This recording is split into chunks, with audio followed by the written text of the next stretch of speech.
Bismillahirrahmanirrahim. Assalamualaikum warahmatullahi wabarakatuh. Alhamdulillahi rabbil alamin. Wassalatu wassalamu ala ashrafil anbiya'i wal mursalin. Nabiyyina Muhammadin wa ala alihi wa ashabihi ajma'in. Wa man tabi'ahum bi ihsanin ila yaumiddin. Amma ba'd. Alhamdulillah, kita panjatkan puji dan syukur kita kepada Allah Subhanahu wa ta'ala atas nikmat dan karunia dari Allah Subhanahu wa ta'ala. Kita kembali dipertemukan di pelajaran akhlak untuk kelas 9 SMP Al-I'tisam Karawang. Kita masuk ke dalam pertemuan yang ke-7, yaitu dengan tema akhlak kepada Allah, bagian yang pertama. Karena pada pelajaran yang lalu kita sudah mengkaji bahwa akhlak kepada Allah Subhanahu wa ta'ala itu ada beberapa, ada 3 insyaallah ta'ala. Nah, sekarang masuk ke dalam bagian yang pertama, yaitu menerima khabar-khabar dari Allah Subhanahu wa ta'ala dengan pembenaran. Baiklah, kita baca teks yang ada di dalam kitab Makarimul Akhlak yang ditulis oleh Syekh Muhammad Ibn Salih Al-Utsaimin rahimahullahu ta'ala, yaitu talaqi akhbarihi bitasdiq, menerima khabar-khabar dari Allah Subhanahu wa ta'ala dengan pembenaran. Bihaitsu la yaqa'u 'indal insani syakkun aw taraddudun fi tasdiqi khabarillahi 'azza wa jal. Ya.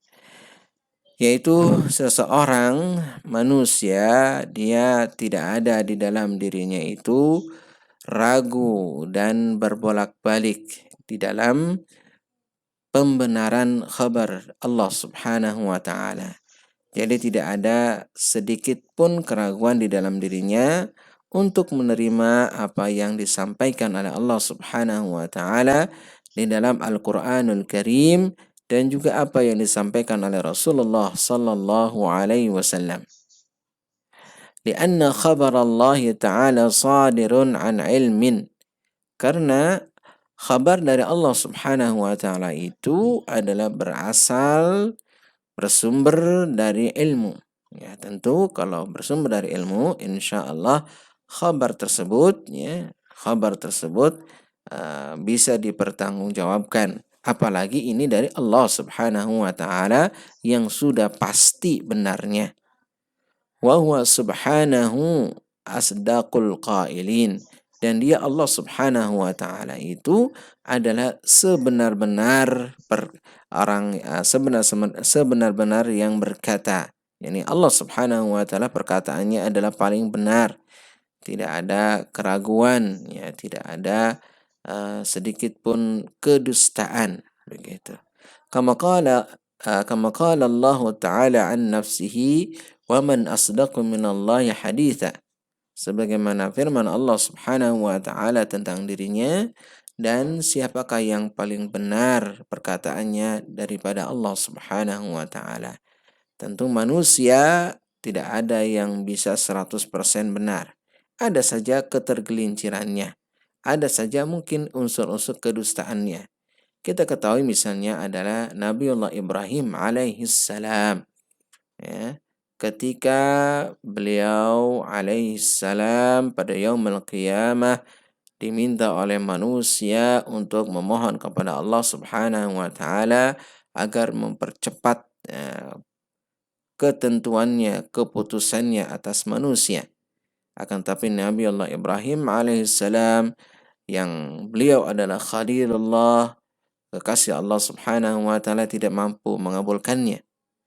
Karena beliau dahulu ketika di dunia mempunyai satu hal yang mungkin disebut dengan kesalahan, walaupun sebenarnya bukan.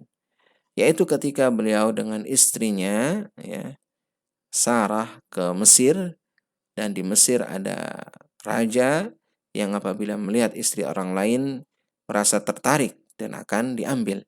Nah, ketika Nabi Ibrahim alaihissalam ditanya oleh raja Mesir siapa dia, maka Nabi Ibrahim mengatakan dia adalah saudariku, begitu, saudariku.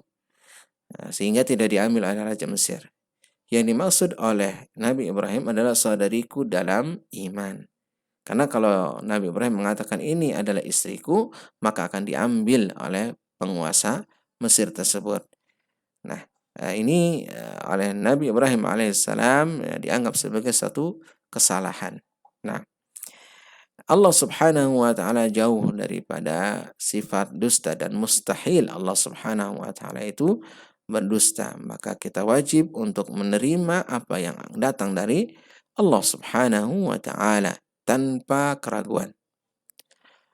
Berikutnya, walazimu tasdiqi akhbarillahi an yakuna al-insanu wathiqan biha, mudafi'an anha, mujahidan biha. Konsekuensi dari kita membenarkan kabar-kabar Allah Subhanahu wa taala, maka manusia hendaklah dia penuh dengan kepercayaan, ya. Penuh dengan kepercayaan, ya, dengan apa yang disampaikan oleh Allah Subhanahu wa taala tersebut, ya. Membelanya dan juga siap berjihad, ya, dengan kabar-kabar dari Allah Subhanahu wa taala tersebut. بحيث لا يدخله شك أو تشكيك في أخبار الله عز وجل, sehingga tidak masuk di dalamnya keraguan ataupun membuat keraguan, ya, tidak ada keraguan ataupun membuat keraguan, ya. Syak itu keraguan, tashkik membuat keraguan, ya, di dalam kabar-kabar Allah Subhanahu wa taala dan juga kabar yang dibawa oleh Rasulullah sallallahu alaihi wasallam. Karena kabar yang dibawa oleh Rasul sallallahu alaihi wasallam itu juga adalah berasal dari Allah Subhanahu wa taala. Sebagaimana firman Allah Subhanahu wa taala, "Wa ma yantiqu 'anil hawa in huwa illa wahyu yuha." Dan tidaklah dia berbicara dengan hawa nafsunya, akan tapi berbicara dengan wahyu yang diwahyukan kepadanya. Ya, tentu ini adalah berdasarkan wahyu dari Allah Subhanahu wa taala. Berikutnya, wa idza khallaqal 'abdu bihadzal khuluqi amkanahu an yadfa'a kulla syubhatin yuriduha al-mugharriduna ala akhbarillahi wa rasulihi sallallahu alaihi wasallam. Apabila seorang hamba berakhlak dengan akhlak ini, maka memungkinkan baginya untuk menolak setiap syubhat, untuk membantah setiap syubhat yang datang dari orang-orang yang ingin memberikan keraguan-raguan ke dalam diri setiap muslim, ya, tentang kabar-kabar Allah Subhanahu wa taala tersebut, yang mungkin memusuhi Allah, memusuhi Rasul, dan juga memusuhi apa yang datang dari Allah dan Rasulnya. Sawa'un akanu minal muslimin alladzina ibtada'u fi dinillahi ma laysa minhu. Baik bentuk, ya, syubhat itu berasal dari kaum muslimin, akan tapi mereka itu membuat bid'ah, ya, di dalam din Allah Subhanahu wa taala, padahal itu adalah bukan bagian daripada din Allah, tapi dia katakan itu mungkin adalah din Allah Subhanahu wa taala. Am kanu min ghairil muslimin, atau mereka itu adalah bukan dari kalangan kaum muslimin. Jadi orang-orang kufar yang memang ingin menyesatkan kaum muslimin, ingin membahayakan kaum muslimin, bermakar kepada kaum muslimin, ataupun ingin menghilangkan Islam. Alladzina yulquna syubaha fi qulubil muslimin, yang mereka itu melemparkan syubhat-syubhat ke dalam hati-hati orang yang beriman. Maka anak-anak sekalian, terlebih pada zaman ini kita harus berhati-hati di dalam menerima informasi dan juga berhati-hati di dalam kita menerima apa yang ada di media-media baik cetak, internet, ataupun media audio, visual, dan yang sejenisnya. Karena mungkin saja di dalamnya ada berbagai macam syubhat yang bisa membahayakan keimanan diri kita. Kita ambil kesimpulan. Pertama adalah maksud dari menerima kabar-kabar dari Allah Ta'ala dengan pembenaran adalah tidak ada keraguan sedikit pun pada seorang dalam membenarkan semua kabar-kabar dari Allah Subhanahu wa Ta'ala yang Maha Mengetahui. Dua, konsekuensinya dia akan penuh kepercayaan pada kabar-kabar tersebut, membelanya dan siap berjihad dengannya. Ketiga, dengan ini dia mampu membantah setiap syubhat, menolak setiap syubhat yang datang dari para pemberi keraguan dalam kabar-kabar yang datang dari Allah Subhanahu wa taala dan Rasulnya sallallahu alaihi wasallam. Walhamdulillahi rabbil alamin. Demikianlah